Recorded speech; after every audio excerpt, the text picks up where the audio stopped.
আল্লাহ রাব্বুল আলামিন মানুষকে আরবিতে নাম দিয়েছেন ইনসান। ইনসান শব্দটি নাসিয়া থেকে এসেছে, যার অর্থ হচ্ছে ভুলে যাও। নাসিয়া আদম বানুহু, আদম আলাইহিস সালাম ভুল করেছিলেন, আর আমরা তার সন্তান, আমরা ভুল করি কি করে? ভুল করি। আদম আলাইহিস সালামকে আল্লাহ বলছিল লা তাকরাবু হাযিহিশ শাজারা, এই গাছটার নিকটবর্তী হইও না। এরপরেও তিনি ভুলবশতে শয়তানের প্ররোচনায় সে গাছের নিকটবর্তী হয়েছিলেন। আল্লাহ তার ফলশ্রুতিতে জান্নাত থেকে দুনিয়াতে নামিয়ে দিয়েছে। আল্লাহ রাসূল সাল্লাল্লাহু আলাইহি ওয়াসাল্লাম বলছেন হাদিসে কুদসি যে মানুষ যদি ভুল না করত, আমি মানুষ জাতিকে ধ্বংস করে এমন একটা জাতি সৃষ্টি করতাম যারা ভুল করতো আবার তাওবা করত। তার মানে আল্লাহ রাব্বুল আলামিন তাওবা করাটাকে মানুষের একটা বৈশিষ্ট্যের অন্তর্ভুক্ত করেছে। তাওবা বা ভুল করা এটা মানুষের স্বভাবজাত ধর্ম বা বৈশিষ্ট্যের অন্যতম। যদি তাই না হতো তাহলে আল্লাহ এটা বলতেন না যে ভুল না করলে আমি তোমাদের ধ্বংস করে দিতাম। তার মানে আল্লাহ এটা দ্বারা এটা বুঝান নাই যে আমাদের বেশি বেশি ভুল করতে হবে, বরং আল্লাহ বুঝাতে চাইলেন যে কেউ যদি না জেনে অহেতুক কোনো কাজ করে ফেলে, ভুল করে ফেলে, তাহলে আল্লাহর তাওবার দোয়া তার জন্য সবসময় খোলা রয়েছে বলে সুবহানাল্লাহ। তাওবা শব্দটি মূলত আরবি, এর আবিধানিক অর্থ ফিরে আসা, প্রত্যাগমন অথবা প্রত্যাবর্তন করা। আবার এইটা অর্থ অনুশোচনা অথবা নিজের ভুল বুঝতে পারা, এই জাতীয় অর্থ হয়। ইসলামের শরীয়তের পরিভাষায় কেউ পাপ করার পর সেই পাপটা যে আসলেই পাপ, এই অনুশোচনা বোধ থেকে সে শরীয়তে ফিরে আসে, এটাকেই বলা হয় পাপ। মাজমু সুলুক গ্রন্থে বলা হয়েছে আত-তাওবা শারআন হিয়া রুজু ইলা আল্লাহ তাআলা। তাওবা হচ্ছে ওই জিনিস যেটা পাপকে পাপ বুঝে আল্লাহর দিকে ফিরে আসা।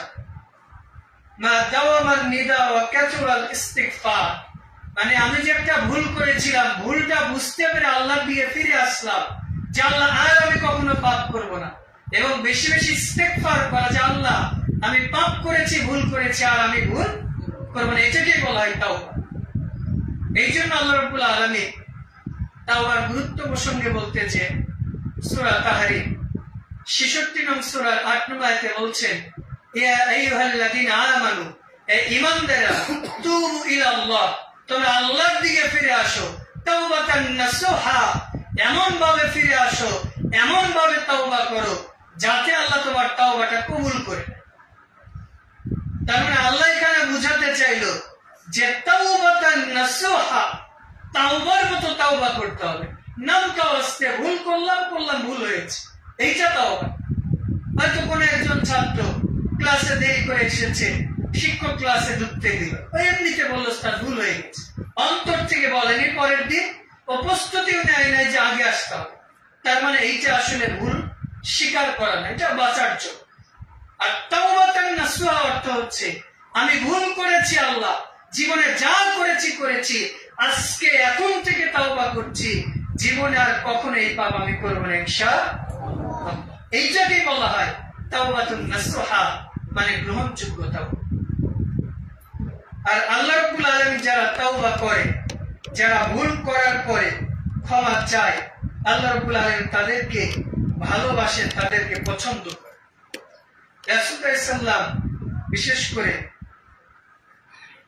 সূরা নিসা 4 নং সূরা 110 নম্বর আয়াতে আল্লাহ বলছেন যে কেউ যদি পাপ করে তাহলে সে নিজের উপরে জুলুম করে, কেউ যদি শিরক করে তাহলে সে কার উপর জুলুম করেছে? আল্লাহর উপর। কেউ যদি প্রতিবেশীর হক নষ্ট করে, প্রতিবেশীর উপর জুলুম করেছে। আর সে যদি পাপ করার পর তাওবা না করে ফিরে না আসে, সে নিজের উপরে জুলুম করেছে। কিভাবে জুলুম করেছে? আল্লাহ বলেছে 5 ওয়াক্ত সালাত আদায় করতে, ও সালাত আদায় না করে ঘুরে বেড়াচ্ছে। প্রথমত আল্লাহর বিধানকে ইগনোর করলো, দ্বিতীয়ত নিজের উপর জুলুম করলো। কিভাবে? দুনিয়াবি জুলুম কিভাবে? ও যদি সালাত আদায় করত তাহলে দৈহিক, মানসিক সুস্থ বা আত্মতৃপ্তি পেত, তার মানে নিজের শরীরের উপর জুলুম করলো। আর আধ্যাত্মিক বা পরলৌকিক জুলুম কি? ও সালাতের মাধ্যমে মুসলিম যেটার প্রমাণ ছিল, ও সালাত আদায় না করে নিজের উপর জুলুম করে নিজেই মুশরিক হয়ে গেছে, নিজেই ইসলাম থেকে খারিজ হয়ে গেছে। আল্লাহ চুরি করতে নিষেধ করেছে, ও চুরি করেছে মানে অপরের উপর জুলুম করেছে আর অন্যায় ভাবে আত্মসাৎ করে নিজের হারাম খেয়েছে, আল্লাহর ইবাদত কবুল করবে। এইবার আসি যে তাওবা কবুলের শর্ত কয়টি? মৌলিক ভাবে তাওবা কবুলের শর্ত 3টি, তবে বান্দার সাথে সংশ্লিষ্ট হওয়ার কারণে 4টি।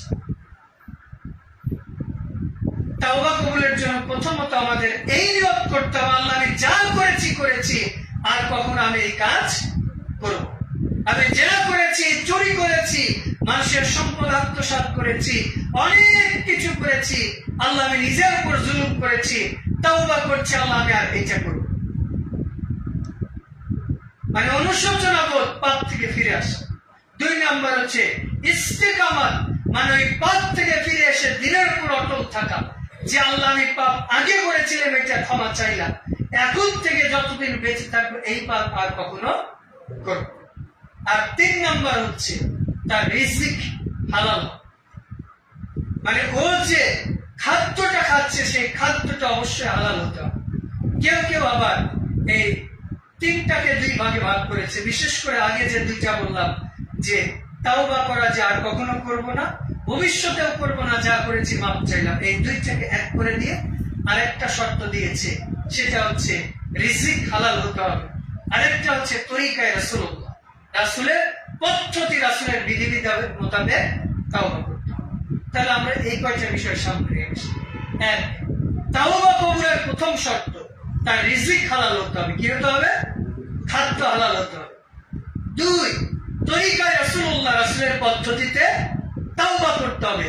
3, ও যে পাপ করেছে সেটার জন্য অনুশোচনা বোধ থাকতে হবে এবং ভবিষ্যতে করবে না, এর উপর ইস্তেকামত থাকতে হবে।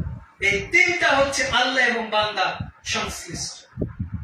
এবার আসি যে এইখানে প্রথম যেটা বললো যে রিজিক হালাল, তার মানে আপনি সালাত আদায় করলেন, সিয়াম পালন করলেন, হজ করলেন, যাকাত দিলেন, তাওবাও করেছেন, কিন্তু আপনি যে খাদ্যকে তাওবা করেছেন, সালাত আদায় করেছেন, ওই খাদ্য হারাম, আল্লাহ আপনার দোয়া কবুল করবেন। রাসূল ইসলাম হাদিসের কুচ্ছিতে বলছেন যে সালাসাতু, 3 শ্রেণীর ব্যক্তি যদি দোয়া করে আল্লাহ তার দোয়া কখনো ফেরত দেন না, লা শাক্কা ফীহিম, তাদের দোয়ার মধ্যে কোনো সন্দেহ নেই যে ফিরেছে, দোয়া করেছে। তার মধ্যে একজন হচ্ছে মুসাফির। মুসাফির ব্যক্তি আল্লাহর কাছে দোয়া করে বলছে, ইয়া রাব্বি ইয়া রাব্বি ইয়া রাব্বি, ওয়া মালবাসু হারামু ওয়া মাশরাবু হারামু ওয়া গুদ্দিয়া বিল হারাম। সে যে খাদ্য খেয়েছে তার খাদ্য হারাম, সে যে পানি পান করেছে হারাম টাকা দিয়ে পানি ক্রয় করেছিল, অথবা টিপল পুঁতেছে, অথবা মটর কিনেছে। ওয়া মাশরাবু হারাম ওয়া মালবাসু হারামু, তার যে পোশাক ছিল এই পোশাকটাও হারাম টাকা দিয়ে কিনেছে। আল্লাহ বলছে যে ওর খাদ্যও হারাম, পানিও হারাম, ওর পোশাকও হারাম, বাসস্থান হারাম, আমি কিভাবে তার দোয়া কবুল করতে পারি? তার মানে এই ব্যক্তির দোয়া আল্লাহ কবুল করবেন না। রাসূলুল্লাহ সাল্লাল্লাহু আলাইহি ওয়াসাল্লাম মুসলিমের হাদিসে বলছেন, লা ইয়াদখুলুল জান্নাতা জাসাদুন গুদ্দিয়া বিল হারাম, ওই দেহ কখনো জান্নাতে যাবে না যেই দেহ, যে বডি হারাম খাদ্য দ্বারা গঠিত, ওই দেহ কখনো জান্নাতে যাবে। তার মানে আমি আপনার যদি হারাম খাদ্য খাই, ওই খাবারকে এসে সালাত আদায় করি, দান সদকা করি, অথবা হজ করি, যাকাত দেই, আল্লাহ এটা কবুল করবে। ইন্নাল্লাহা তাইয়্যিব লা ইয়াকবালুল্লাহু ইল্লা তাইয়্যিবা, নিশ্চয় আল্লাহ পবিত্র, আল্লাহ পবিত্র ছাড়া অপবিত্র জিনিস কবুল করেন না। সূরা বাকারা 2 নং সূরা 222 নম্বর আয়াতে আল্লাহ বলছেন, ইন্নাল্লাহা ইউহিব্বুত তাওয়াবিনা ওয়া ইউহিব্বুল মুতাত্তাহিরিন, নিশ্চয় আল্লাহ অন্তর থেকে তাওবাকারী এবং বাহ্যিক পবিত্রতা অর্জনকারীকে ভালোবাসেন। তার মানে তাওবা যদি আপনি অন্তর থেকে না করেন, পবিত্র না হয়ে করেন, খুশু না হয়ে করেন, খাদ্য যদি হালাল না হয়, বাসস্থান যদি হালাল না হয়, আল্লাহ দোয়া পশ্চিম কালে কবুল। 2 নম্বর যেটা বলা হলো তরিকায়ে রাসূলুল্লাহ, রাসূলের পদ্ধতিতে দোয়া করতে হবে।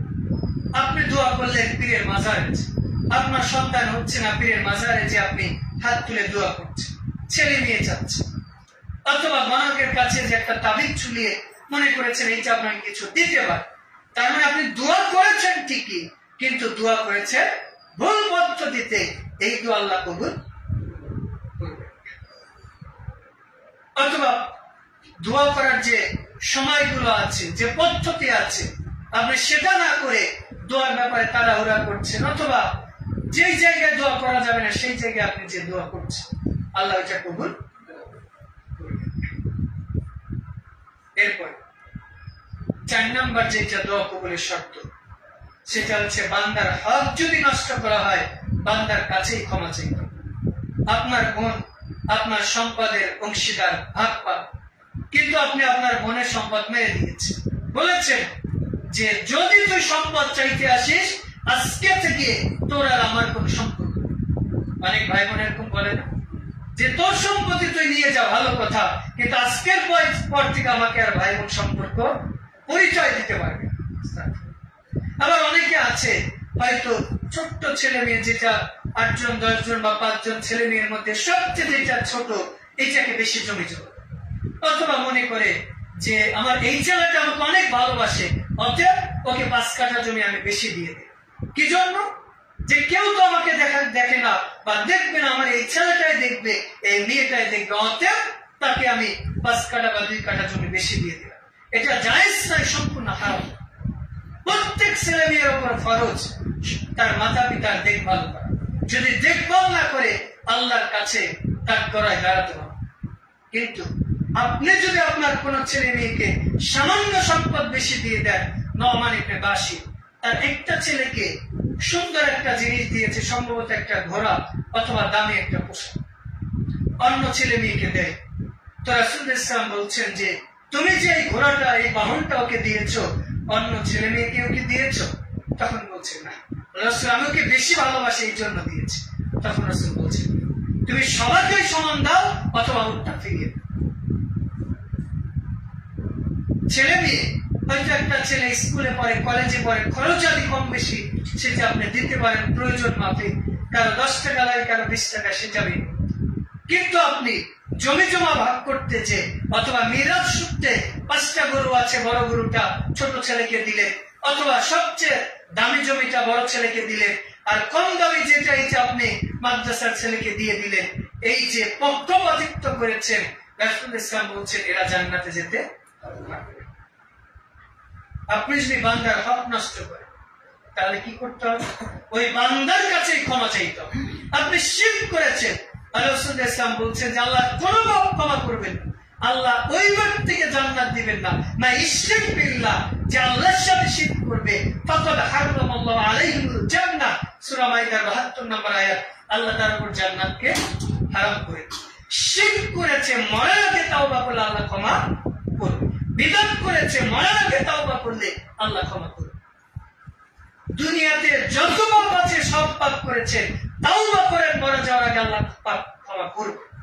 কিন্তু আপনি বান্দার হক নষ্ট করেছেন, আপনার বোনের সম্পদ মেরে দিয়েছে, প্রতিবেশীর জমি মেরে দিয়েছে, অথবা রিক্সা চালকের ভাড়া ছিল 20 টাকা 10 টাকা দিয়েছে, অথবা গরিব দুস্থ মানুষকে চর থাপ্পড় মেরেছে, অথবা আপনি এলাকার মেম্বার চেয়ারম্যান ছিলেন, রিলিফের মান মেরে দিয়েছেন, তার মানে মানুষের হক নষ্ট করেছেন।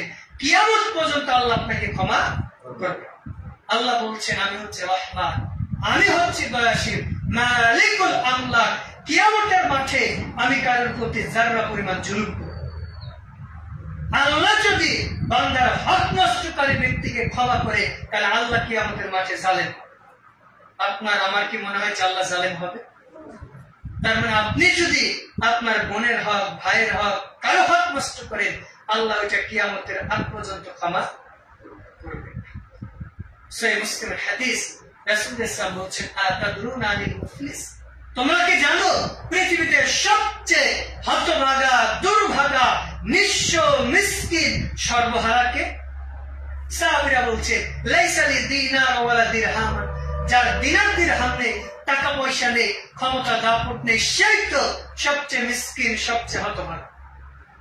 তো রাসূল সাল্লাল্লাহু আলাইহি ওয়াসাল্লাম বলছেন, তোমাদের কাছে মনে হচ্ছে যার টাকা পয়সা বাড়ি ঘর নেই সেই ব্যক্তি সবচেয়ে মিসকিন, কিন্তু আল্লাহর কাছে ওই ব্যক্তি মিসকিন যার অনেক টাকা, অনেক বাড়ি ঘর, ধন সম্পদ, অনেক ইবাদত করেছে, সালাত আদায় করেছে, হজ করেছে, যাকাত দিয়েছে, কিন্তু কিয়ামতের মাঠে ওর আমলনামা একেবারে শূন্য হয়ে যাবে। কিভাবে?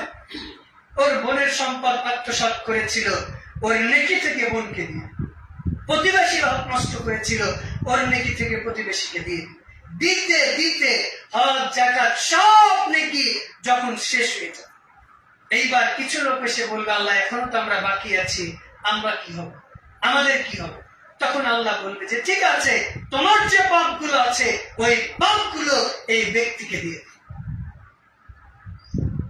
তার মানে যারা জুলুম করেছে, জুলুম করে দুনিয়া হয়তো সাময়িক সময়ের জন্য একটু শান্তিতে আছেন, দাপটে আছেন, মারা গেলে আপনার দাপট শেষ, বরং যাকে আপনি জুলুম করেছেন সেই কিয়ামতের মাঠে প্রকৃতপক্ষে রাজা। কারণ আপনি তো মিসকিন হয়ে যাবে, নেকি সব দিয়ে দিবেন, আর ওই মাজলুম ব্যক্তি আপনার নেকি দিয়ে সে সহজেই জান্নাতে যাবে। এই জন্য তাওবা কবুলের এই মৌলিক চারটা শর্ত আল্লাহ আমাদের মেনে চলার তৌফিক দান করুন। বিশেষ করে আমরা যদি পাপ করি, পাপ কাজ করার সাথে সাথে আমাদের উচিত ভালো কাজ করা। রাসূলুল্লাহ সাল্লাল্লাহু আলাইহি ওয়াসাল্লাম সহিহ মুসলিম হাদিসে বলছেন, যদি তোমাদের কোন ব্যক্তি ইত্তাকু হাইসু কুনতুম, তোমরা যেখানেই থাকো না কেন আল্লাহকে ভয় করো। যদি তোমরা ভুলবশত কোনো পাপ কাজ করে থাকো তাহলে একটা নেকির কাজ করো, তামহুহা, এই নেকির কাজ তোমাদের পাপগুলো মিটিয়ে দিবে বলে সুবহানাল্লাহ। সূরা ফুরকান 25 নম্বর সূরা 70 নম্বর আয়াত আল্লাহ বলছে, ইল্লা মান তাব ওয়া আমানা আমিলা সালিহ, কেউ যদি পাপ কাজ করে এরপরে ঈমান আনে, সৎ কাজ করে, ইবাদদিল্লাহ সাইয়্যাতি, আল্লাহ কি করবে? এই তাওবার কারণে তার পাপগুলোকে কনভার্ট করে দিবেন নেকিতে, হাসানা, আল্লাহ তার পাপগুলোকে নেকিতে পরিপূর্ণ করে দিবে বলে সুবহানাল্লাহ। মানে আমি আপনি জেনে হোক বা না জেনে হোক অনেক পাপ করেছি, অনেক ভুল করেছি, চিন্তা করছে আল্লাহকে আমাকে ক্ষমা করবে, আল্লাহ বলছেন যে আমার কাছে তাওবা করো, আমি তোমাকে ক্ষমা করে দেব বলে সুবহানাল্লাহ। তাওবা করলে আল্লাহ কতটুকু খুশি হয় দেখেন। সহিহ মুসলিমের হাদিস, রাসূলুল্লাহ সাল্লাল্লাহু আলাইহি ওয়াসাল্লাম বলছেন যে কোন একজন মুসাফির ব্যক্তি রাস্তায় বের হয়েছে, তার বাহন হিসাবে একটা উট বা ঘোড়া নিচ্ছে, তো উটের মধ্যে তার 8 দিন 10 দিন মরুভূমিতে চলবে, ছায়া নিবারণের কোনো জায়গা নাই, খাওয়ার কিছু নাই, পানিও নাই, নিয়েছে 1 সপ্তাহ যাতে খেতে পারে। তো আজ থেকে 1450 বছর আগে আপনাকে ফিরিয়ে নিয়ে যাচ্ছে, মরুভূমির মধ্যে কোনো মানুষ নেই, কোনো কিচ্ছু নেই, খাওয়ার জন্য নিয়ে গেছে, 7 দিন 10 দিনের সফরের প্রস্তুতি নিয়েছে। হঠাৎ করে ক্লান্ত হয়ে গিয়েছে, যাওয়ার পরে ঘুমিয়ে গেছে। ঘুমিয়ে যাওয়ার পর সে উঠে দেখছে যে তার যে বাহনটা ছিল সে বাহনটা হারিয়ে গেছে। চিন্তা করে, মানে এমন এক জায়গায় আছে এইখান থেকে সে তার গন্তব্যে পৌঁছাতে পারবে না, হয়তো গন্তব্যে পৌঁছাতে 3 দিন 4 দিন লাগবে, আর না খেয়ে 3 দিন সফর করা সম্ভব। আবার পেছনে যা ফিরে আসবে এখানেও আসলে হয়তো 3 দিন 4 দিন লাগবে, মানে সামনেও মরণ, পিছনেও। তো এই লোক এইবার জীবনের আশা ছেড়ে দিয়েছে, দেওয়ার পরে ঘুমিয়ে গেছে। ওই যে অনেক সময় আমরা যারা বড়শি দিয়ে মাছ মারি, মারতে মারতে যখন উঠে না বলে শেষবার ফেলে দিয়ে গেল, তো বড়শি ফেলে দেওয়ার পর দেখা যায় যে অনেক সময় বড় মাছ উঠে যায়। তো এই ব্যক্তির মতো সে একই ঘটনা। তো কি করেছে? ঘুমিয়ে গেছে। হঠাৎ করে ঘুম ভেঙেছে কোন একটা শব্দে, উঠে যাচ্ছে যে ওই যে তার ঘোড়াটা ছিল, বাহনটা, ওই বাহনটা তার খাদ্য পানীয় সব নিয়ে তার মাথার কাছে এসে দাঁড়িয়ে গেছে বলছে। এইবার এই ব্যক্তি আনন্দে বলছে, আল্লাহুম্মা আনতা আবদু আনা রাব্বুকা, আল্লাহ তুমি আমার বান্দা আর আমি তোমার। সুবহানাল্লাহ। চিন্তা মানে বললো কি, আল্লাহ আমাদের বান্দা না আল্লাহ আমাদের রব? আল্লাহ আমাদের রব, কিন্তু কি বললো? আমি আল্লাহর কি, কিন্তু বললাম কি? ওই যে মানুষ যখন খুব বেশি আনন্দিত হয় মানে চাওয়ার চেয়ে যখন বেশি পায় তখন মানুষ অনেক সময় আনন্দে কেঁদে ফেলে না, মানে কি বলবে সেটা বুঝতেই পারে। তো এই ব্যক্তি তার জীবনের আশা ছেড়েই দিয়েছিল যে নির্ঘাত আমার মৃত্যু। এরপরে যখন সে বেঁচে এসেছে তখন সে কি বলল যে আল্লাহ আপনি আমার বান্দা, আমি আপনার রব। রাসূল ইসলাম বলছেন যে এই লোক যত আনন্দিত হয়েছে, কোন বান্দা যখন গুনাহ করে আল্লাহর কাছে তাওবা করে আল্লাহ এর চেয়ে 1000 গুণ বেশি খুশি হয় বলে সুবহানাল্লাহ। আল্লাহ সূরা মুমিনুনের 60 নম্বর আয়াতে বলছেন উদউনি আস্তাজিব লাকুম, তোমরা আমাকে ডাকো আমি তোমাদের ডাকে সাড়া দেব। রাসূল ইসলাম সহিহ মুসলিম হাদিসে বলছেন, সহিহ বুখারীর 1145 নম্বর হাদিস, আনজিল রাব্বুনা তাবারাক ওয়া তাআলা কুল্লা লাইলাতিন ইলা সামাঈদ দুনিয়া, আল্লাহ প্রত্যেক দিন রাতের 1/3 দুনিয়ার আসমানে নেমে আসে। কয় তৃতীয়াংশে? তার মানে আল্লাহ রাতটাকে কয় ভাগে ভাগ করে? 3। প্রথম অংশ, মধ্য অংশ এবং শেষ প্রহর। তো আল্লাহ কখন নেমে আসে? শেষ। নেমে আসার পরে আল্লাহ বলেন মা ইয়াস্তাগফিরুনি ফাআগফির লাহু মা ইয়াসআলুনি ফাউতিয়া লাহু, কে আছো আমার কাছে ক্ষমা চাইবে আমি আল্লাহ ক্ষমা করব। কে আছো মা ইয়াদউনি ফাউতিয়া লাহু, আমার কাছে দোয়া করবে আমি তাকে তা দিয়ে দিব। কে আছো আমার কাছে কিছু চাইবে আমি আল্লাহ তাকে দিয়ে দিব বলে সুবহানাল্লাহ। দেখেন আল্লাহ আমাদের তাওবা কবুল করার জন্য দুনিয়ার আসমানে নেমে আসে। আল্লাহ বলেন না যে আমার কাছে চাইতে হলে কোনো মাধ্যম না, কোনো পীর লাগবে, কোনো ওলিয়া উলিয়া লাগবে, কোনো বুজুর্গ লাগবে, কোনো ভাইয়া লাগবে, কোনো মাধ্যম আল্লাহর কাছে যেতে লাগে না। আল্লাহ বলেছেন, আল্লাহ রাসূল সহিহ মুসলিমের হাদিসে বলছেন যে ইয়াবসিতু ইয়াদাহুল লাইলি লিয়াতুবা মুসিয়ান নাহার, আল্লাহ রাব্বুল আলামিন দিনের বেলা তার হাতটাকে প্রশস্ত করে বলে কে আছো সারা রাত পাপ করেছো আমার কাছে ক্ষমা চাও আমি তোমাকে ক্ষমা করে দিব। লিয়াতুবান নাহার, এরপর আল্লাহ রাব্বুল আলামিন তার হাতটাকে দিনের বেলা প্রশস্ত করে, রাতের বেলা প্রশস্ত করে, সারা দিন যারা পাপ করেছে আল্লাহ তাদের ক্ষমা করে দেয় বলে সুবহানাল্লাহ। তার মানে আল্লাহর ক্ষমার দরজা কি কোন সময় বন্ধ থাকে? বিশেষ করে সকাল সন্ধ্যায় আল্লাহ দোয়া বেশি কবুল করে। বিশেষ করে আল্লাহ রাতের শেষ প্রহরে দুনিয়ার একেবারে শেষে একবারে দুনিয়ার আসমানে চলে আসে। তার মানে আপনি মনে করছেন যে আমি পাপ করলাম সকালে, রাতের বেলা আল্লাহর কাছে তাওবা করে নেব, অথবা আপনি রাতের বেলা পাপ করছেন, চিন্তা করছেন যে আগামীকালকে তো জুমার দিন, আজকে আমার গার্লফ্রেন্ড আছে, বয়ফ্রেন্ড আছে, জিএফ বিএফ আছে, তার সাথে একটু ভিডিও কলে কথা বলি, কাল জুমার দিন, কালকে তাওবা করে নেব। অথচ রাসূল ইসলাম বলছে আল্লাহ দুনিয়ার সব মানুষকে ক্ষমা করে, এক শ্রেণীর মানুষকে আল্লাহ ক্ষমা করে। কোন ব্যক্তি? যখন আল্লাহ দুনিয়ার আসমানে নেমে আসে ওই সময় কোন যুবক যুবতী, তরুণ তরুণী যখন হারাম রিলেশনে লিপ্ত হয়, হারাম কথায় লিপ্ত হয়, জিনা ব্যভিচারে লিপ্ত হয়, আল্লাহ ওই ব্যক্তিকে ক্ষমা করেন। তাওবা করার অন্যতম একটা মাধ্যম হচ্ছে বিশেষ করে জুমার দিন বেশি বেশি তাওবা ইস্তেগফার করা। তাওবা করার অন্যতম মাধ্যম হচ্ছে আযান এবং ইকামতের মধ্যে বেশি বেশি দোয়া করা। রাসূল ইসলাম বলছে যে আল্লাহ রাব্বুল আলামিন বাইনাল আযান ওয়াল ইকামা, আযান এবং ইকামতের মাঝে তো আল্লাহ ফেরত দেন। রাসূল ইসলাম বলছেন যে কোন মাতা-পিতা যখন সন্তানের জন্য দোয়া করে আল্লাহ তাকে ওই দোয়া ফেরত দেন। মানে 3 শ্রেণীর ব্যক্তির দোয়া আল্লাহ কখনো ফেরত দেন। তার মধ্যে অন্যতম কোন মাতা-পিতা যদি তার সন্তানের জন্য দোয়া করে সেটা আল্লাহ ফেরত দেন। দেখেন আগের হাদিসটা আর এইটার সাথে একটু মিলিয়ে এই তো রিসেন্ট ঘটে যাওয়া একটা ঘটনা আপনাকে শুনুন। আপনারা হয়তো দেখেছেন আমাদের বাংলাদেশের বগুড়া জেলায় গত 2 বা 3 দিন আগে মাদ্রাসা পড়ুয়া একটা ছেলে তার নিজের মাকে জবাই করেছে, হত্যা করেছে। দেখেছেন? এর কারণ কি? ওই যে আগের হাদিসটা, এই ছেলেটা মাদ্রাসায় পড়ালেখা করে, এরপরে তার পিতা একজন আলেম, সে একজন মেয়ের সাথে হারাম রিলেশন করেছে, তার বাবার পকেট থেকে মাঝে মধ্যে টাকা পয়সা মেরে দেয়। তার মা যখন নিষেধ করেছে এটা করিস না বাবা, তখন তার মায়ের সাথে রাগারাগি করেছে, করার পর মাদ্রাসায় গিয়েছে। ছুটি হয়েছে 11টায়, 12টায় ফিরে এসে মা তাকিয়েছে, দেখছে যে ছেলেটা তার দিকে এসেছে, মানে রেগে ছেলেটা এসেছে।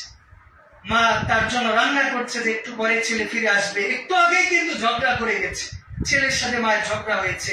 এরপরেও দেখেন এই হতভাগা মা সেই সন্তানের জন্য নিজের হাতে রান্না করছে, রান্না করতে বটি নিয়ে বসেছে, পিছন থেকে ছেলে তাড়াহুড়া করে এসে মায়ের মুখ চেপে ধরে তাকে হত্যা করে ফেলেছে।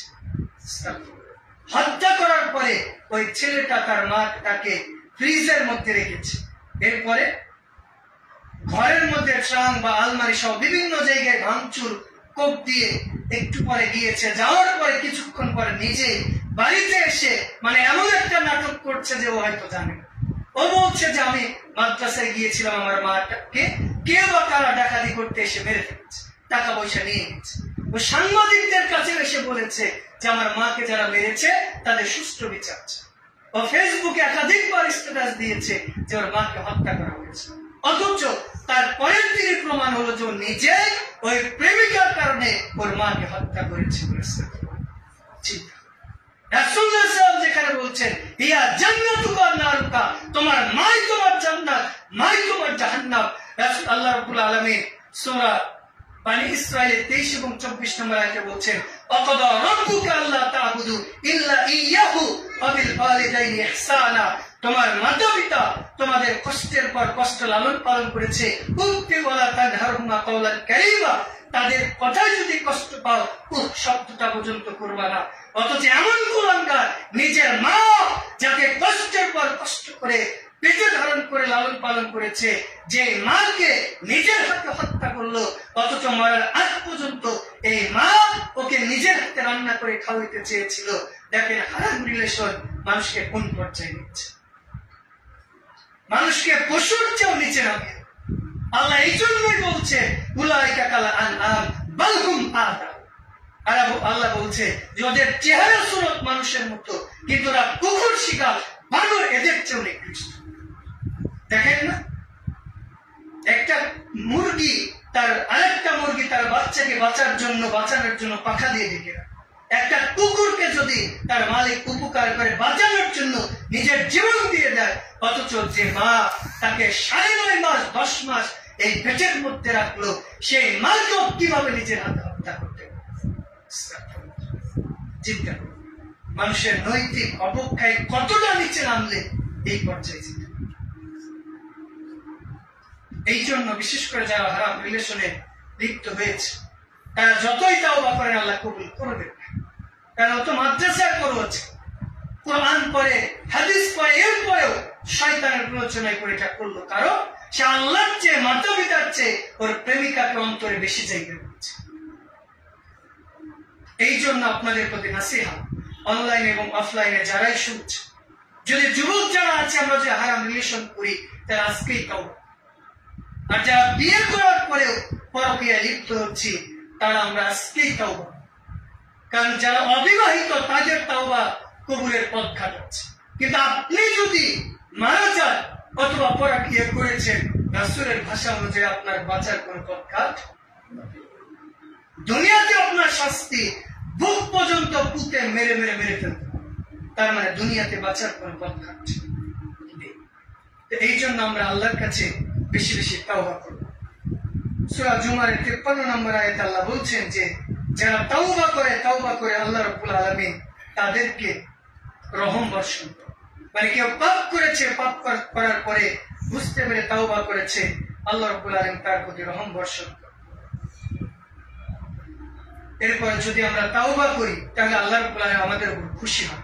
সহিহ মুসলিমের 2744 নম্বর হাদিস, আল্লাহু আশাদ্দা ফারহান, আল্লাহ সবচেয়ে বেশি খুশি হন বিতাওবাত আব্দুল মুমিন, কোন মুমিন বান্দা যখন ভুল করার পর তাওবা করে আল্লাহ তখন সবচেয়ে বেশি খুশি হয়, বলে সুবহানাল্লাহ।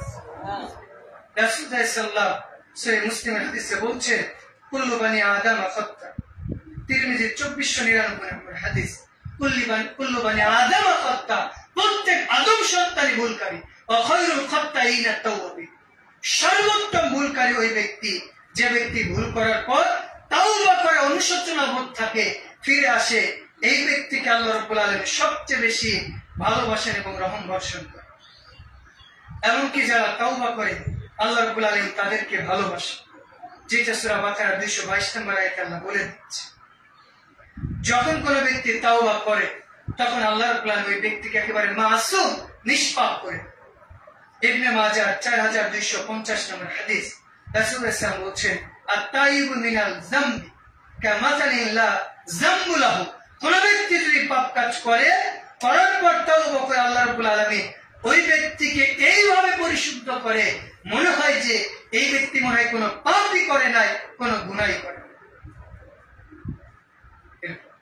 আমরা অনেক সময় হতাশ হয়ে যাই পাপ কাজ করার পর, যে আমি এত পাপ করলাম, আল্লাহ কি আমাকে ক্ষমা করবে? আমার 20 বছর 30 বছর বয়স, আমি সারা জীবন পাপ করেছি, আল্লাহ তো হয়তো আমাকে কখনোই ক্ষমা করবে। আমরা অনেক সময় হতাশ হয়ে যাই যে আল্লাহ হয়তো আমাদের কখনোই ক্ষমা করবে। অথচ সহিহ বুখারীর 3470 নম্বর হাদিস, ওই যে বনী ইসরাইলের একজন ব্যক্তি 99 জনকে হত্যা করার পর ওর মধ্যে অনুশোচনা বোধ এসেছে যে আমি কিভাবে তাওবা করতে পারি, কিভাবে ক্ষমা পেতে পারি। তখন একজন বলল যে তোমার তাওবার কোনো পথঘাট নেই, আল্লাহ তোমাকে ক্ষমা করবে। আগেও কেউ ক্ষমা করেছে, বলে কি আল্লাহ তো গাফফার, ক্ষমাশীল, আর ও বলে আল্লাহ ক্ষমা করবে না, বলে কি? ও তাওবার পথঘাট খুঁজে বেড়াচ্ছে। 100 জনকে ক্ষমা করার পরে একজন বলছে যে এই গ্রাম থেকে ওই গ্রাম আছে। হয়তো কেউ বললো যে ওই দুরাইল থেকে এই শম্ভুকে মাদ্রাসায় আসো, তাহলে তুমি গেলে ক্ষমা পাও। তো হঠাৎ করে ব্রিজটা পার হতে না হতে মারা। এইবার জান কবজ করার পর ফেরেশতা, জান্নাত এবং জাহান্নাম উভয় ফেরেশতা এসেছে। জান্নাতের ফেরেশতা বলছে ও ভালো রাস্তায় চলেছে, অতএব ওরা কামড়া নিয়েছে। আর জাহান্নামের ফেরেশতা বলছে সারা জীবন পাপ করেছে, অতএব ওর জান আমরাই নিয়েছে। তা আল্লাহ কি করলেন? ভালো গ্রামটাকে একটু সামনের দিকে নিয়ে আসে। মেপে দেখা গেল এই ব্যক্তি ভালো গ্রামের দিকে 1 বিঘত পরিমাণ হেঁটে চলে গেছে, এই জন্য আল্লাহ তাকে ক্ষমা করে জান্নাত দিয়ে দিলেন।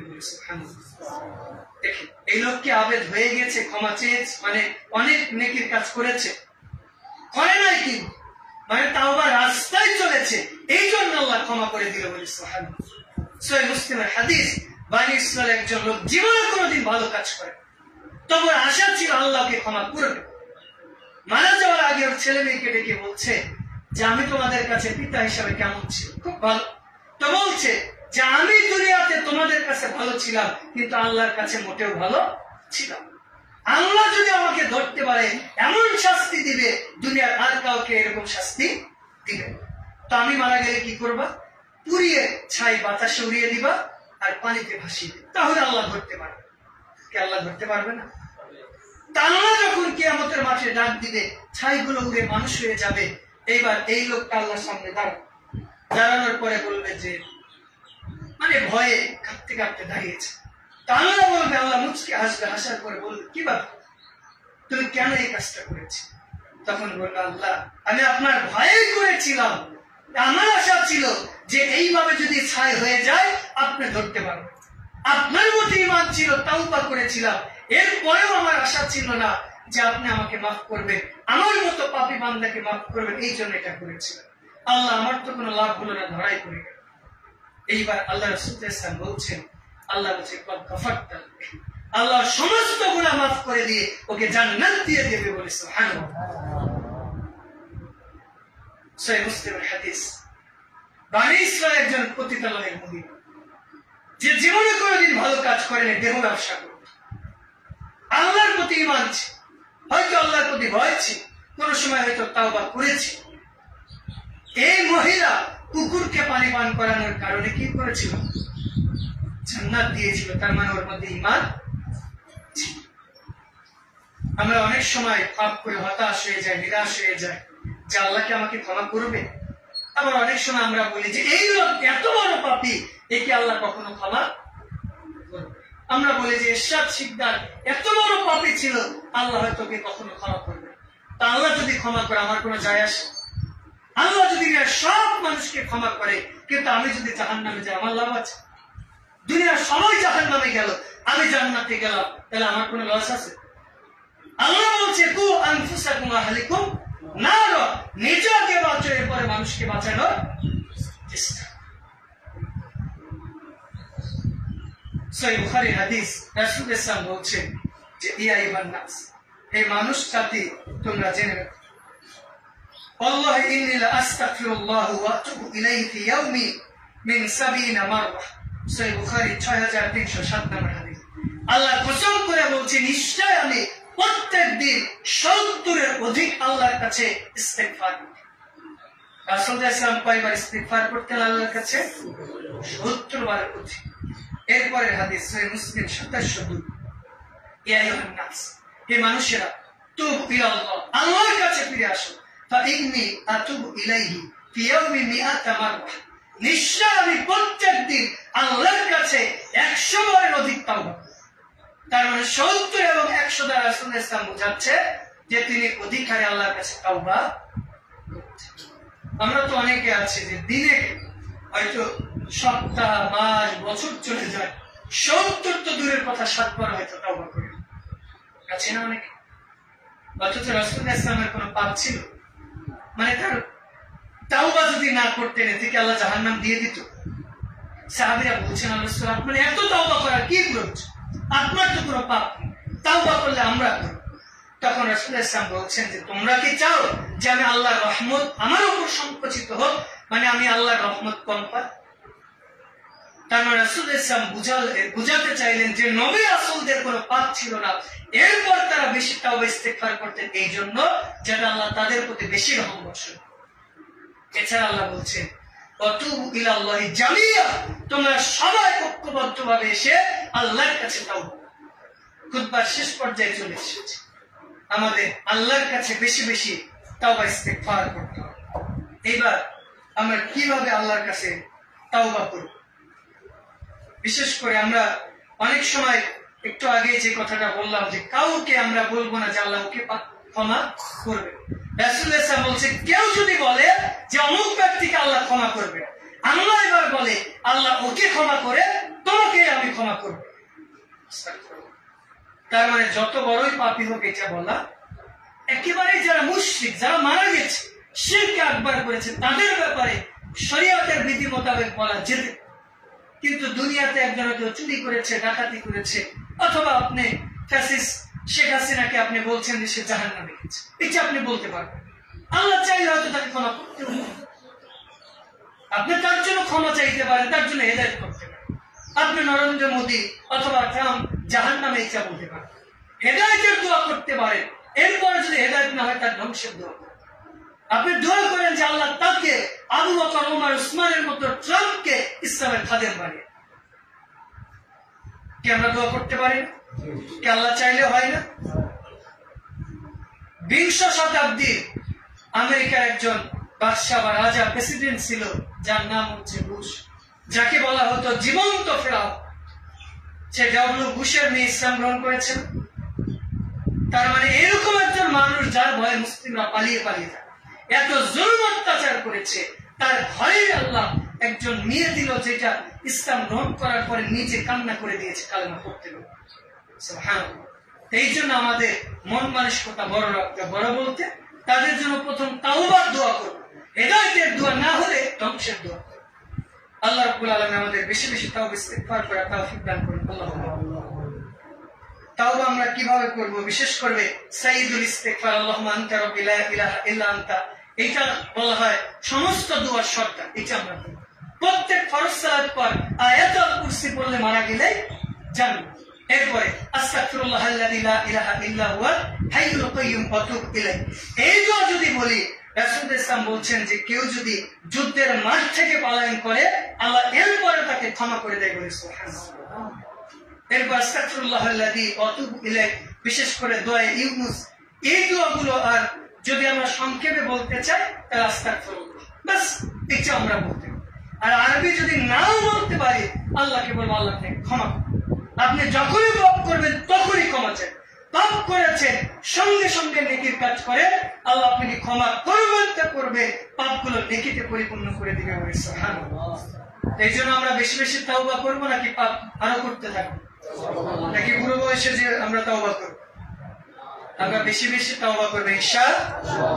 আল্লাহ রাব্বুল আলামিন আমাদেরকে বেশি বেশি তাওবা ইস্তেগফার করার মাধ্যমে পাপগুলো মাফ করুক এবং দুনিয়া এবং আখিরাতে সম্মানিত করুক। আল্লাহুম্মা আমিন।